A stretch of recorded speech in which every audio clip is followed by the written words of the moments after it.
Ahoj, tak už tretí rok po sebe máme u menších čísel, u zimných topánok na topánočkách tučniakov, takže, ale sú úžasní, sú krásni.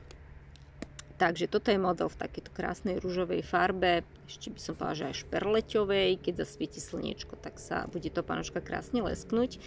No, topánkoji sú na topodrážke 0,66, to možno poznáte u tých menších, pre tie menšie deťurence, majú taký výraznejší okop, sú určené na širšie nôžky, radíme ich k alternatíve barefoot.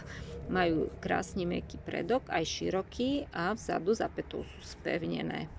Takže tak, topánočky sú celokožené, sú prišité k podrážke, ale čiastočne aj prilepené. Tak, zapínajú sa na dva suché zipsy. Býva tu všitá u týchto zimných topánočiek takáto ochrana pred vniknutím snehu do topánočky. No, krásna kožušinka, mala by to byť zmes vlny a syntetiky, takže je to naozaj husté, huňaté, no proste len ponoriť do toho tú noženku a už môže dieťatko sa nemusí bať žiadnej zimy. Tak, takáto je tu vyberateľná stielka, ktorá je takisto zateplená týmto kožuškom. Stielka je tvarovaná, má trošku taký vaničkovitý tvar, vytvarovaná pod klenbou dieťatka.